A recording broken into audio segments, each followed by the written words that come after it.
Hello, everyone. My name is Santiago Rodriguez Loeches. Today, I will be presenting to you what I believe could become the next pandemic.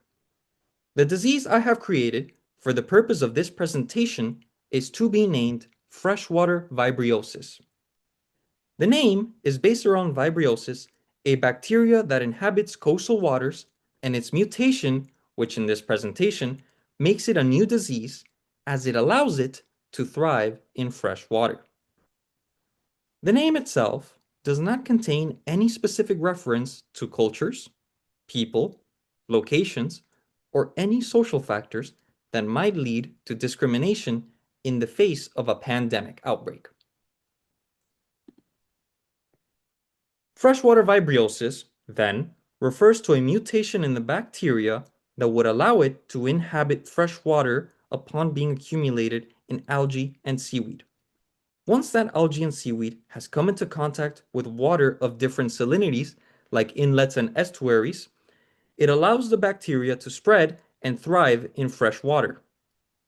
For some basic disease biology, freshwater vibriosis is a bacteria, meaning it is a single-celled organism that can enter a life form, multiply rapidly, and damage organic material such as tissues.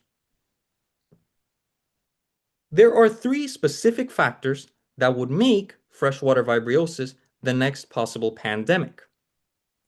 Firstly, the disease is transmitted through freshwater sources, meaning it affects a basic human need of everyday life.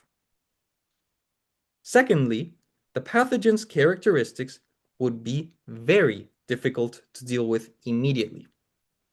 This disease would affect the body's water content, leading to symptoms like irritation in the throat, dry coughing, trouble breathing, and general dehydration.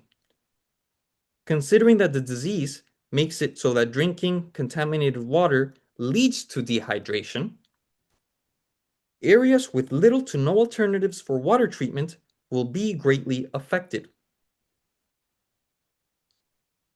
Third, the reservoir for this disease, algae, is a growing concern in many regions.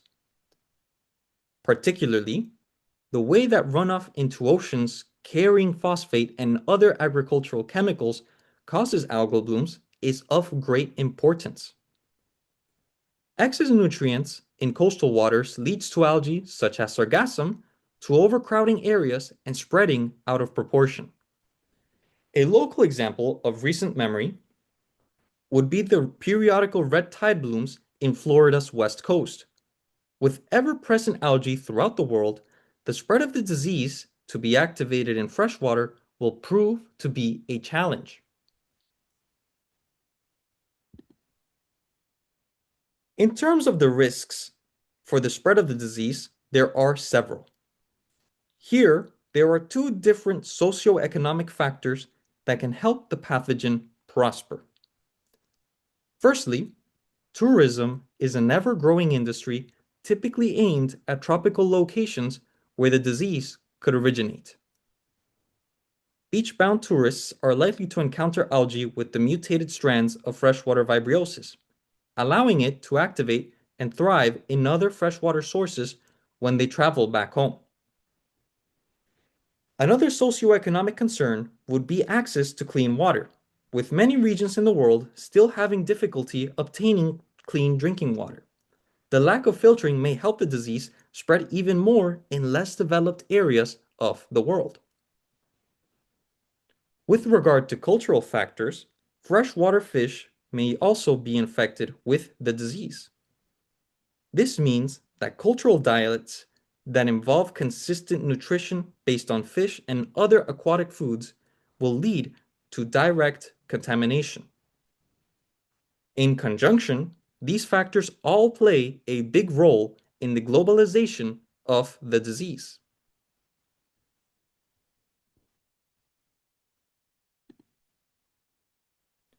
On the topic of disease surveillance, there are two main avenues to go down.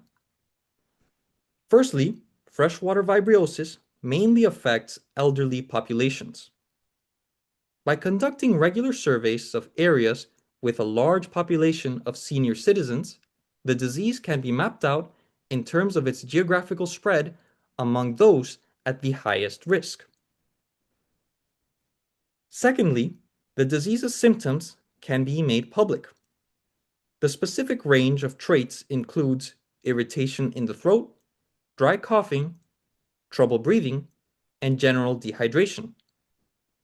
Data can be collected on reported cases of individuals experiencing multiple of these symptoms.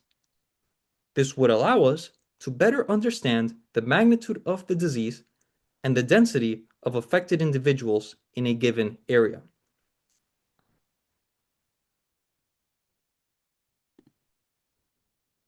Moving on, we will now discuss disease management strategies that can be implemented to help slow down or prevent the spread of freshwater vibriosis.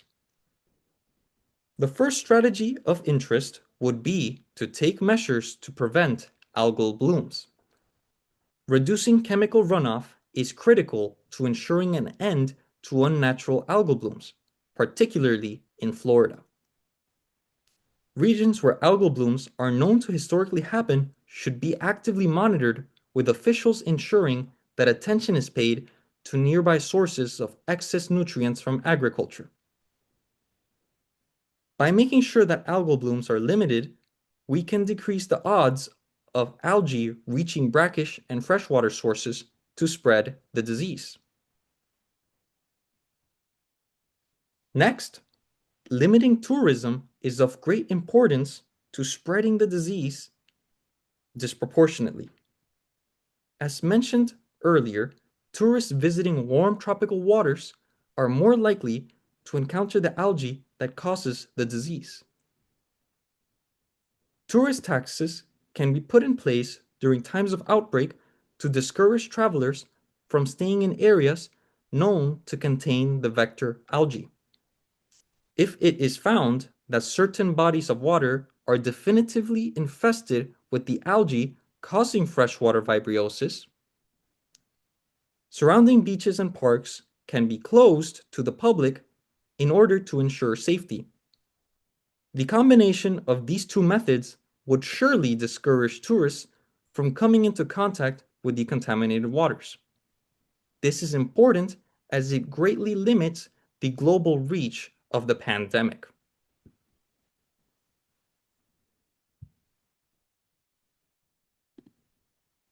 Now, the third strategy that I believe should be implemented involves four main steps.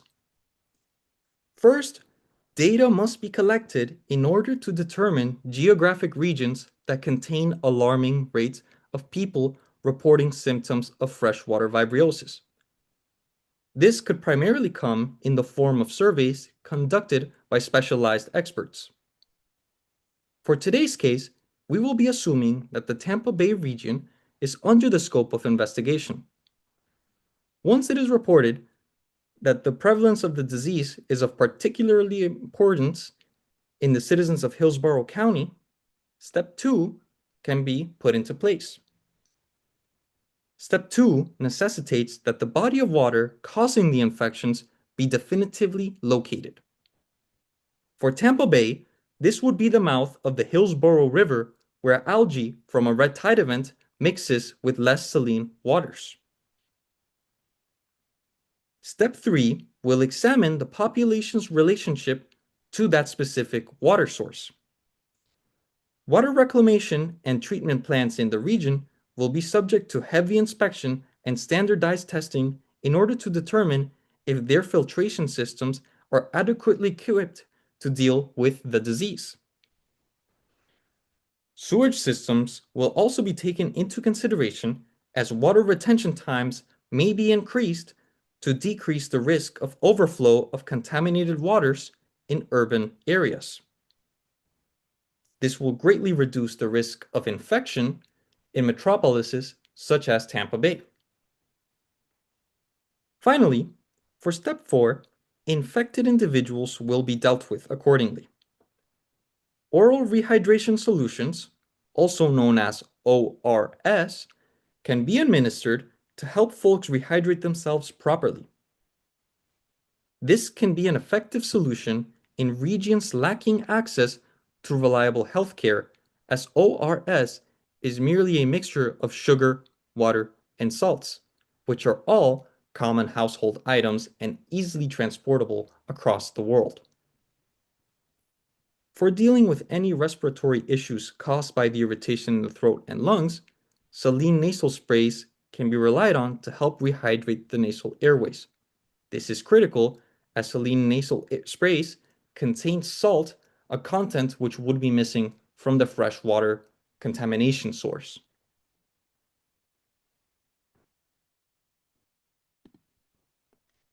Strategy 3 will be communicated in varying ways to different communities. Particularly, disparities in infrastructure and development necessitate alternative modes of communication in order to address different populations. For instance, the Lake Victoria shoreline of Uganda is historically notorious for algal blooms caused by excess nutrients from agriculture. Local leaders should be told to tell their citizenry to head over to international organization facilities to receive varying forms of treatment. Red Cross shelters could be readily equipped with ORS formulas and saline nasal sprays to hand over to locals and diminish the effects of the disease. However, because of limited infrastructure, people would need to be told by their local government specifically how to access these NGOs. On the other hand, a more prosperous region, such as Tampa Bay, would call for a different approach altogether.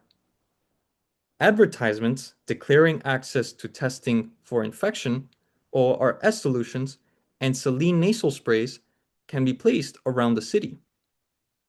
Billboards and posters would be effective modes of physical manifestations of such communication. Digitally, social media campaigns and television ads can be made by local governments announcing access to remedies and testing. This is especially critical considering the online age in which we live in today. Cities with exceptionally reliable infrastructure could even hold medicinal events in order to test people and give out these remedies, helping to limit the spread of the disease locally.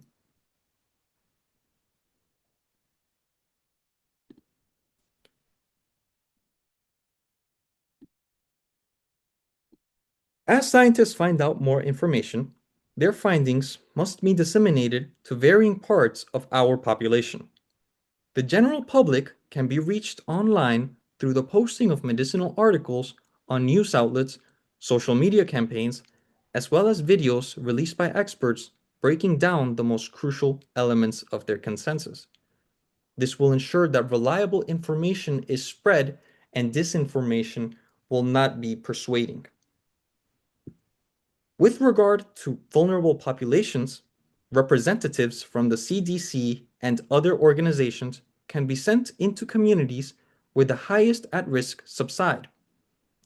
Because elderly people are in particular danger from the fabricated freshwater vibriosis, spokespersons can be sent to retirement homes, veterans affair establishments, and senior care facilities to teach residents about the best ways to avoid infection.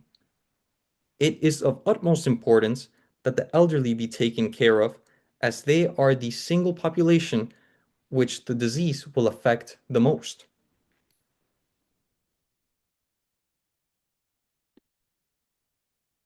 In conclusion, freshwater vibriosis, though a hypothetical, would become the next pandemic that the world faces. The two main reasons for why we should be concerned about an outbreak are the increase in algal blooms and the increase in global tourism, which on their own are issues that we must deal with. As water pollution increases from runoff originating in agricultural centers, the risk of algal blooms likewise grows. Considering the crucial role that algae plays in spreading bacteria into freshwater sources, it is critical that these events, like red tides, be paid close attention to. As far as tourism goes, globally, it is also increasing.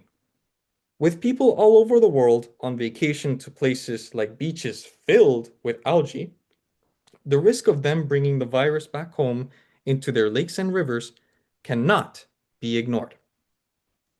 Therefore, it is critical that these factors be monitored in order to prevent freshwater vibriosis from becoming the next pandemic. My name is Santiago Rodriguez, and thank you so much for listening.